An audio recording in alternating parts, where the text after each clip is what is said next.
الحسنى يا خالقنا غفرانا نسألك وأنت الأسمى نأمل عفوك سبحان.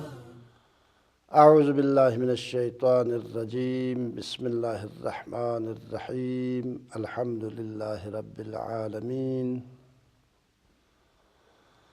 وصلی اللہ علی سیدنا محمد وآلہ الطیبین الطاہرین. اللہم صل علی محمد وآل محمد وعجل فرجہ سیما بقیت اللہ فی الارضین واللعن علی اعدائہم اجمعین.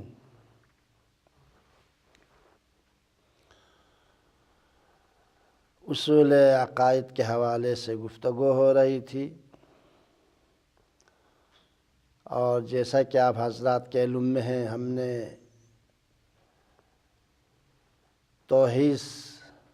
توحید کے مباحث کے ابتدائی دروس میں عرض کیا تھا کہ شیعہ علماء نے قدیم الایام سے شیعہ علماء نے 5 اصولوں کو شیعیت کا اصول دین، شیعیت کے اصول دین میں سے قرار دے دیا ہے. ان میں سے پہلی اصل توحید، پھر عدل، نبوت، امامت اور قیامت یا معاد.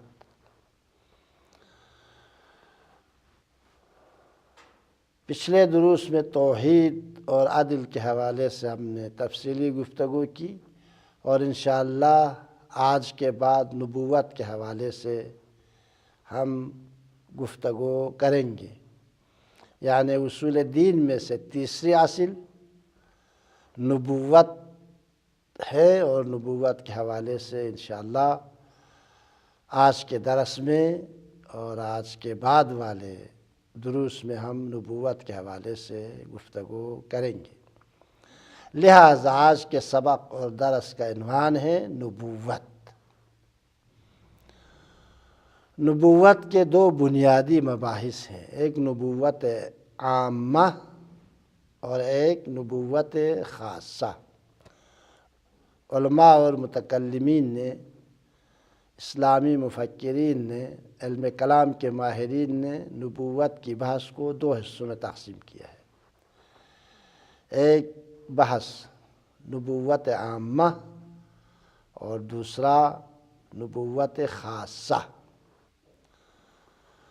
نبوت عامہ سے مراد یہ ہے کہ جس میں بعثت انبیاء کی ضرورت،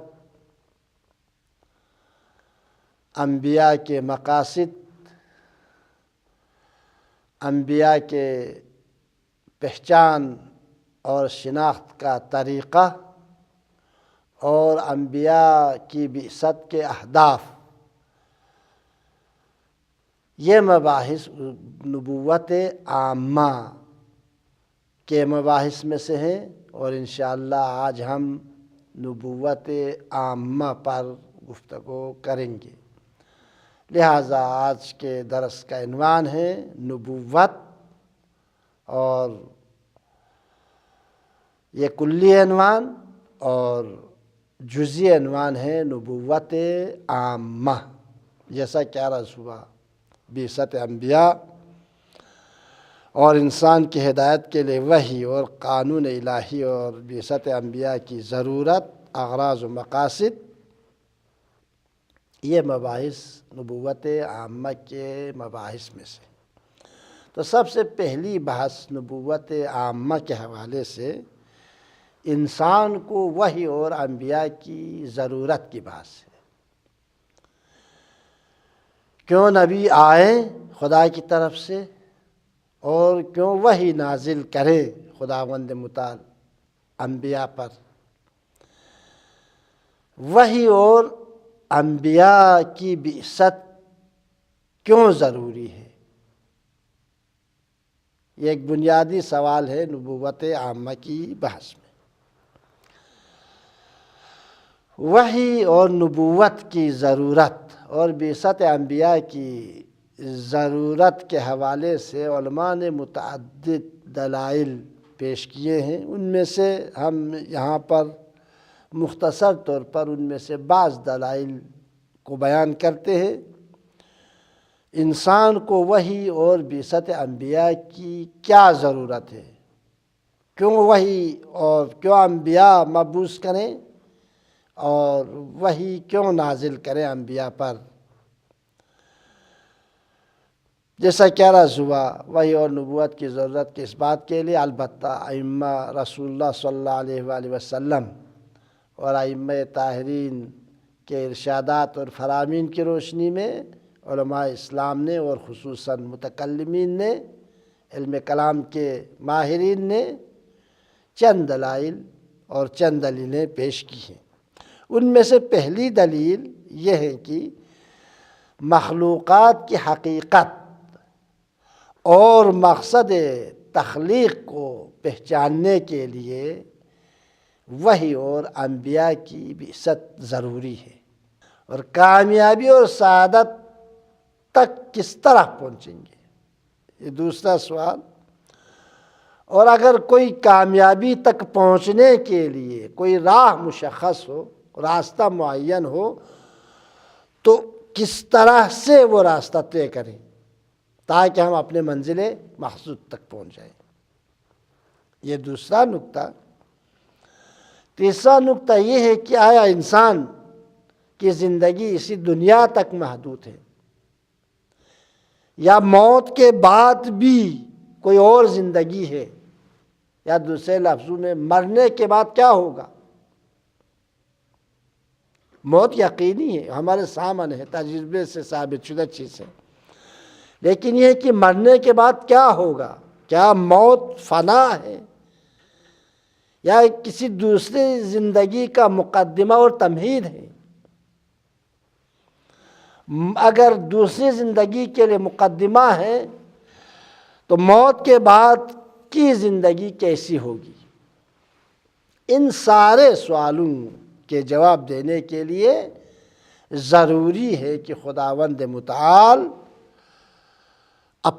کسی انسان کو اپنا نمائندہ بنائے اور خدا کی طرف سے کوئی نہ کوئی خدا کا نمائندہ آئے جو خلقت انسان کا مقصد اور راہ سعادت کی نشاندہی کرے اور موت کے بعد کی زندگی اور کیفیت کو انسانوں کے سامنے اجاگر کرے، انسانوں کے لیے واضح کرے. موت فنا نہیں ہے بلکہ موت ایک ابدی زندگی کے لیے مقدمہ ہے. ان تمام چیزوں کی وضاحت کے لیے پیغمبر کا مبعوث ہونا، خدا کی طرف سے کوئی نمائندہ آنا ضروری ہے. عام انسان ان چیزوں کو درک نہیں کر سکتے اپنے عقل سے. گرچہ ممکن ہے انسان کو خدا نے عقل دی ہے، کوئی یہ کہہ سکتا ہے کہ ہمیں عقل دی ہے. ہاں، ہمیں خدا نے عقل دی ہے، عقل دی ہے درک کرنے کے لیے، سمجھنے کرنے کے لیے. لیکن عقل تمام مسائل کو درک نہیں کر سکتی. ممکن ہے انسان کی دنیاوی زندگی کے حوالے سے کچھ مسائل کا حل عقل پیش کرے، کچھ مسائل دنیاوی زندگی کے امور کو عقل درک کر لے، لیکن اخروی زندگی کے حوالے سے، ابدی زندگی کے حوالے سے عقل درک کرنے سے ابدی زندگی کو یا اس کے جو مسائل ہیں ان کو بیان کرنے سے عاجز ہے. لہٰذا ان تمام مسائل کے حل اور ان تمام سوالات کے جواب دینے کے لیے اور راہ کمال کی طرف انسان کی ہدایت کے لیے خداوند متعال نے انبیاء کو بھیجے ہیں، انبیاء کو مبعوث کیا ہے اور آسمانی قانون بھیجا ہے، آسمانی کتابیں بھیجی ہے اور وحی نازل کی ہے. وحی کے ذریعے قانون زندگی خداوند متعال نے انسان تک پہنچانے کے لیے انبیاء کو مبعوث کیا ہے.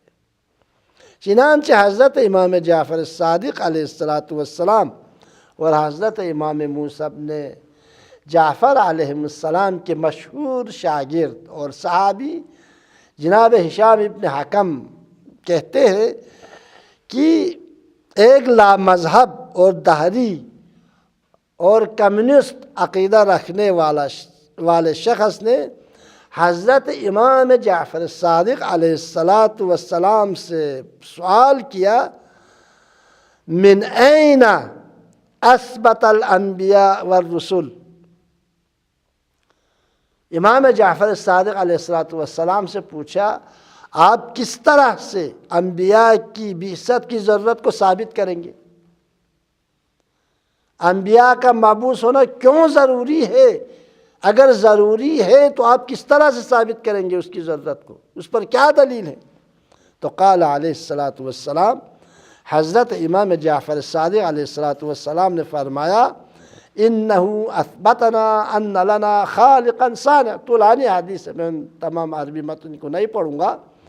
فرمایا ہم پہلے ہی ثابت کر چکے ہیں اس کائنات کا کوئی خالق، ثانی اور پیدا کرنے والا ہے، یہ خود بخود وجود میں نہیں آیا ہے۔ ہم اس کو توحید کے مباحث میں اس کی وضاحت کر چکے ہیں۔ اس سے پتہ چلتا ہے وہ دہری پہلے بھی جو ہے امام سے اس قسم کے وہ گفتگو اور بحث و مباحثہ اور مناظرہ کرتے رہے ہیں۔ امام نے فرمایا ہم نے تیرے لیے ہم ثابت کر چکے ہیں توحید کی بحث میں، یہ کائنات خود بخود وجود میں نہیں آیا ہے، اس کا کوئی خالق ضرور ہے، کوئی پیدا کرنے والا ضرور ہے۔ یہ ایک نکتہ۔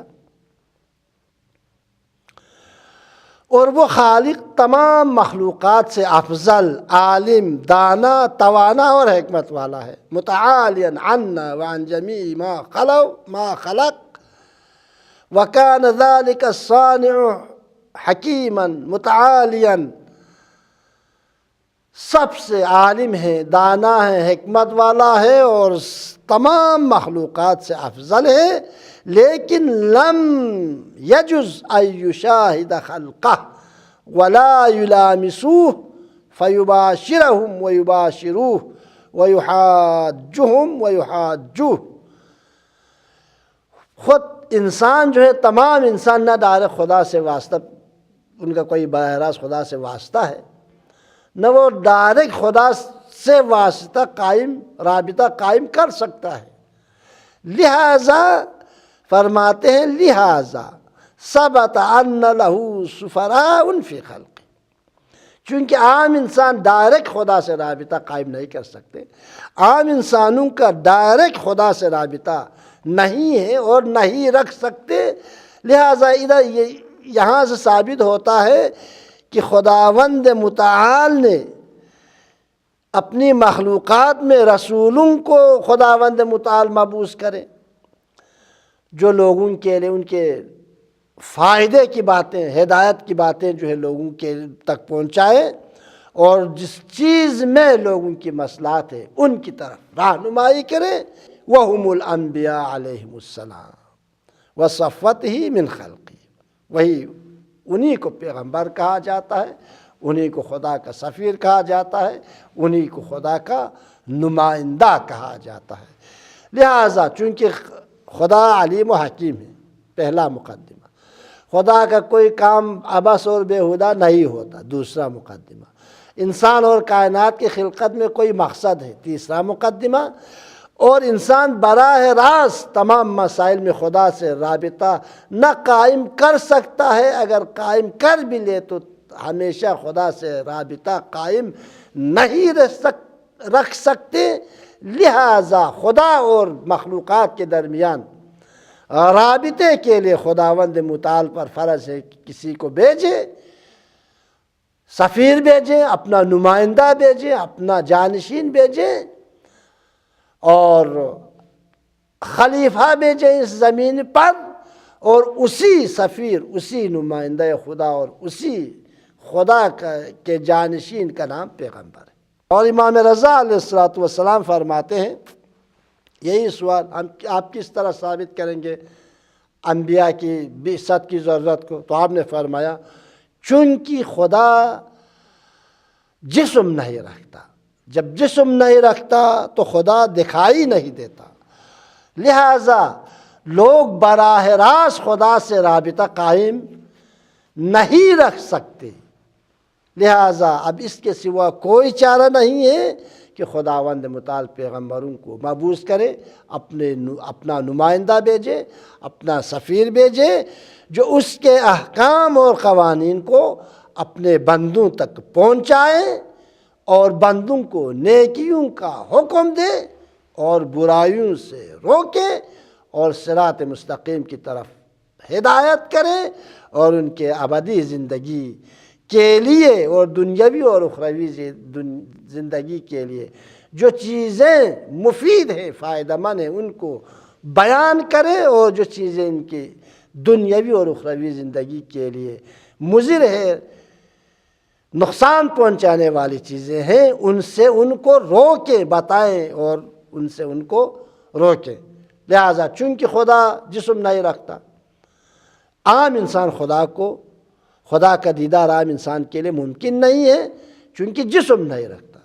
جب ممکن نہیں ہے دیدار تو عام انسان خدا سے رابطہ بھی قائم نہیں کر سکتا۔ پہلی بات، اگر قائم کر بھی سکے قلبی طور پر تو وہ رابطہ مستقل طور پر قائم نہیں رکھ سکتے۔ لہٰذا ضروری ہے کہ انسان اور خدا کے درمیان رابطے کے لیے خدا اپنا نمائندہ بھیجے، اور جو انسان خدا کی طرف سے خدا کا سفیر بن کر وہ الہی کے ساتھ جو آئے گا وہی پیغمبر کہلاتا ہے۔ خلاصہ یہ ہے کہ نبوت کی ضرورت پر پہلی دلیل یہ ہے کہ مخلوقات کی حقیقی زندگی کو پہچاننے اور مخلوقات کو اس کی زندگی کے مقاصد اور ابدی زندگی تک رہنمائی کے لیے پیغمبروں کی بعثت ضروری اور لازمی ہے۔ دوسری دلیل پیغمبروں کی بعثت پر یہ ہے کہ انسان کمال طلب ہے، اور انسان کو کمال تک پہنچانے کے لیے، منزل مقصود تک پہنچانے کے لیے، کمال تک پہنچانے کے لیے پیغمبروں کی بعثت ضروری ہے۔ اور اس نقطے کی وضاحت کچھ اس طرح سے، چند نکات کی طرف توجہ فرمائیں۔ پہلا نقطہ یہ ہے کہ انسان کے مختلف پہلو ہیں، فردی پہلو ہیں، اجتماعی پہلو ہیں، دنیاوی پہلو ہیں، اخروی پہلو ہیں، مختلف پہلو ہیں، اور انسان کی زندگی مختلف پہلوؤں سے تشکیل پائی ہے، یہ ایک نقطہ۔ اور انسان فطرتاً ان تمام جہات میں، تمام پہلوؤں میں کمال حاصل کرنا چاہتا ہے، یہ انسان کی فطری بات ہے۔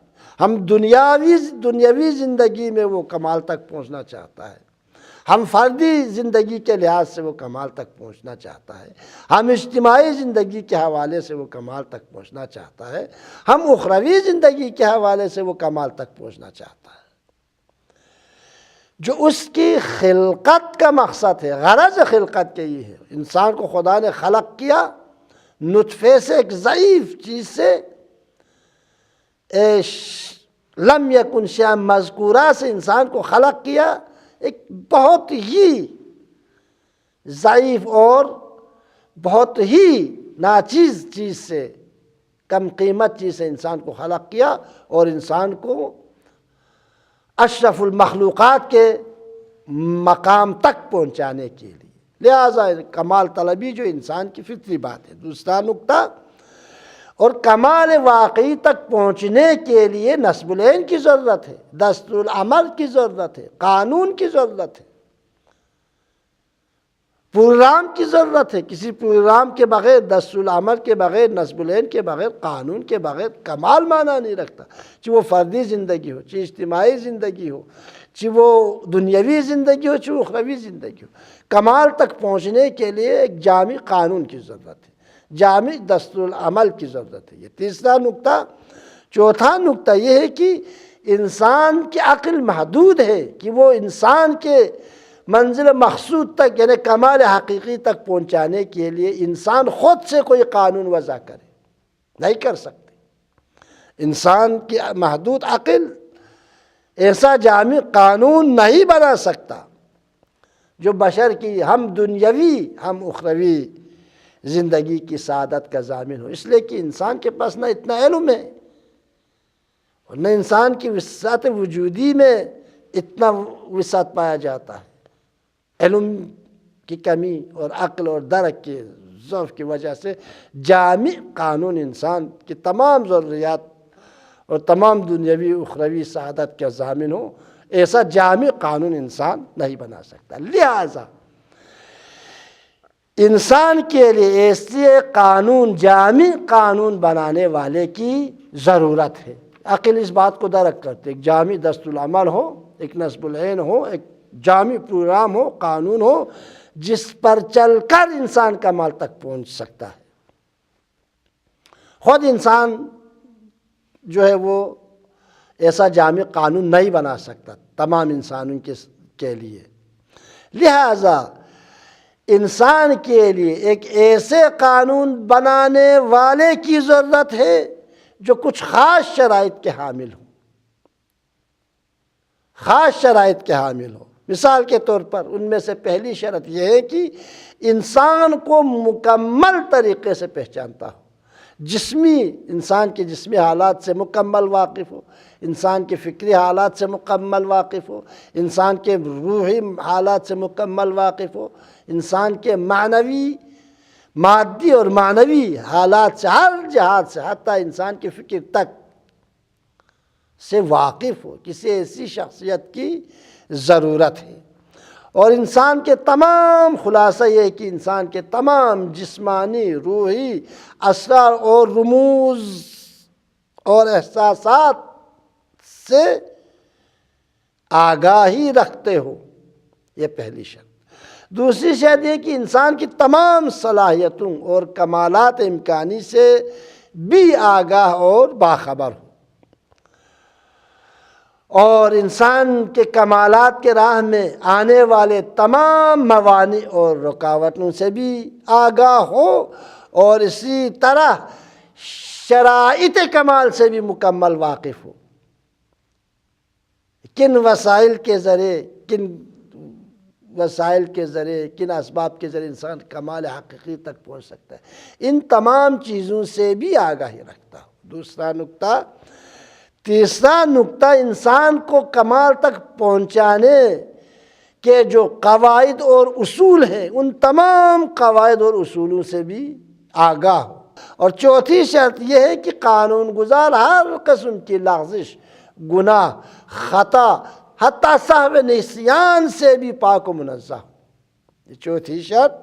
پانچویں شرط یہ ہے کہ قانون گزار ہر لحاظ سے، ہر مخلوق سے بے نیاز ہو، غنی بالذات ہو، غنی علی الاطلاق ہو۔ اگر کسی میں یہ 5 شرائط پائی جائیں تو وہ انسان کے دنیاوی اور اخروی زندگی کے سعادت تک پہنچانے کے لیے قانون بنا سکتا ہے، اور وہ قانون انسان کی دنیاوی اور اخروی زندگی کے سعادت کے ضامن بن سکتا ہے۔ ایسے تمام شرائط کے حامل ہستی خداوند متعال کی ذات کے علاوہ کوئی اور نہیں ہے، اس لیے کہ خدا خالق ہے، تمام مخلوقات کے جسمانی، روحانی ضروریات سے بھی آگاہ ہے، دنیاوی اور اخروی زندگی کے تمام ضروریات سے بھی آگاہ ہے، اور کسی انسان پر کوئی توقع بھی نہیں ہے۔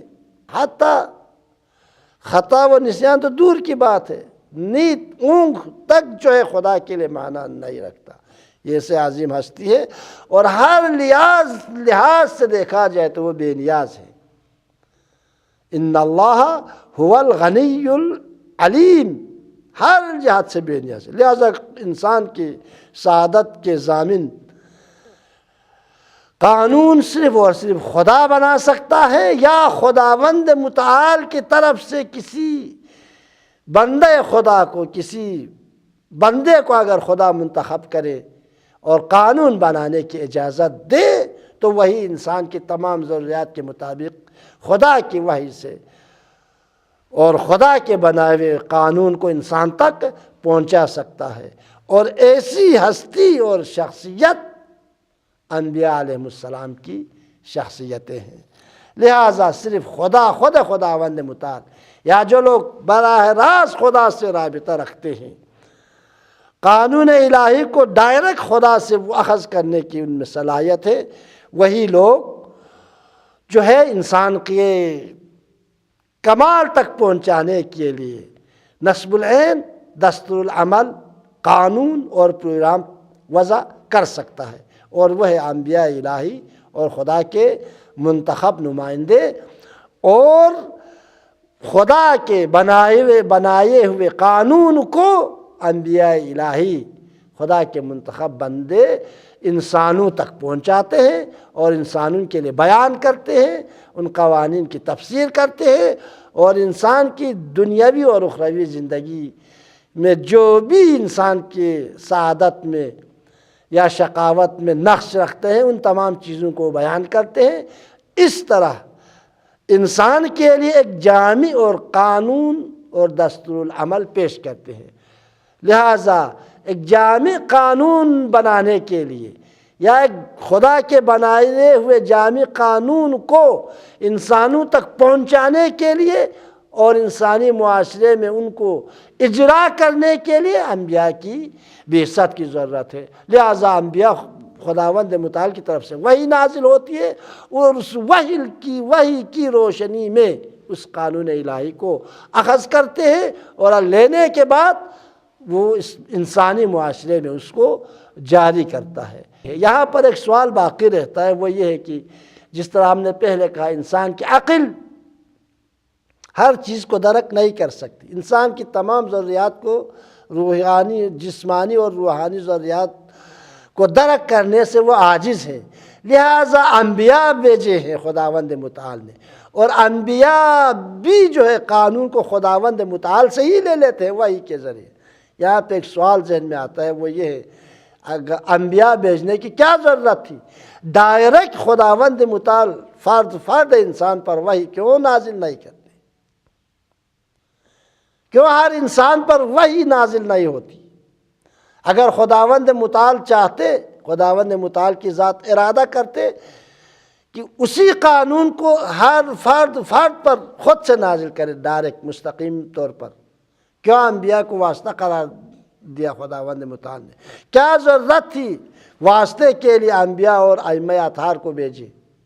تو اس سوال کا جواب یہ ہے، انسان کے سعی وجودی میں وہ وسعت نہیں ہے جو وحی کے بار کو اٹھا سکے۔ وحی منزلگاہ وحی بننا، وحی کے بار کو اٹھانا کوئی معمولی کام نہیں ہے، اس کے لیے ریاضت کی ضرورت ہے، تہذیب نفس کی ضرورت ہے، تقوی اور پرہیزگاری کی ضرورت ہے، اور خدا پر 100% یقین حاصل کرنے کی ضرورت ہے، صبر و تحمل کی ضرورت ہے، توکل کی ضرورت ہے۔ یعنی انسان 100% انسان کا باطن پاک ہو تو ایسا انسان وحی الہی کی بار کو، قرآن جیسے عظیم کتاب کو، عظیم قانون زندگی کو تحمل کر، اللہ ہر انسان کی بس کی بات نہیں ہے، یہ ہر انسان کی بس کی بات نہیں، اس لیے کہ تقوی، تہذیب نفس، ریاضت، پرہیزگاری، خوف الہی، صبر و تحمل، یہ تمام چیزیں بار وحی کو اٹھانے کے لیے ضروری ہے، اور یہ ہر انسان کی بس کی بات نہیں ہے، اس لیے کہ ہر انسان کے ساتھ شیطان ہے، نفس امارہ ہے، دنیا کا زرق و برق ہے۔ ہر انسان 100% پاک و پاکیزہ انسان نہیں بن سکتا، لہٰذا خدا کے منتخب بندے ہی وحی کی بار کو اٹھا سکتے ہیں۔ لہٰذا خداوند متعال نے قرآن مجید میں فرمایا، اللہ اعلم حیث یجعل رسالتہ، خدا بہتر جانتا ہے کہ کس کو رسول بنائے، کس پر وحی نازل کرے، اور کس کو نبی بنائے، اور کس کو لوگوں کا امام اور رسول کا جانشین بنائے۔ یہ خدا بہتر جانتا ہے، چونکہ خدا خالق ہے، ہم مخلوق ہیں، لہٰذا ہر کسی پر وحی نازل ہونا یہ غیر معقول بات ہے، چونکہ انسان کے سعی وجودی اتنا نہیں ہے جو وحی کی بار کو اٹھا سکے۔ لہٰذا ان تمام دلائل کی روشنی میں ثابت ہو گئی کہ انبیاء کی بعثت ضروری ہے، اس لیے کہ عقل، انسان کا علم اور عقل جو ہے انسان کے دنیاوی اور اخروی جسمانی اور روحانی تمام ضروریات کو درک کرنے سے عاجز ہیں اور ان کے لیے قانون بنانے سے عاجز ہیں۔ لہذا دنیاوی و اخروی زندگی میں انسان کو سعادت تک پہنچانے کے لیے وہی ضروری ہے اور وہی کو اخذ کرنے کے لیے اٹھانے کے لیے پاک و پاکیزہ دل والے ہستیوں کی ضرورت ہے اور انہی کا نام انبیاء ہے۔ لہذا خداوند متعال نے طول تاریخ میں 1,24,000 انبیاء بھیجے انسانوں کی ہدایت کے لیے۔ خداوند متعال کی بارگاہ میں ہم دعا کرتے ہیں کہ ہم سب کو نبوت کی ضرورت، انبیاء کی ضرورت، انبیاء کے اہداف، بعثت کے اہداف اور مقاصد اور خصوصاً انبیاء کی سیرت کا مطالعہ کر کے ان پر عمل کرنے کی توفیق عنایت کریں۔ والسلام علیکم ورحمۃ اللہ وبرکاتہ۔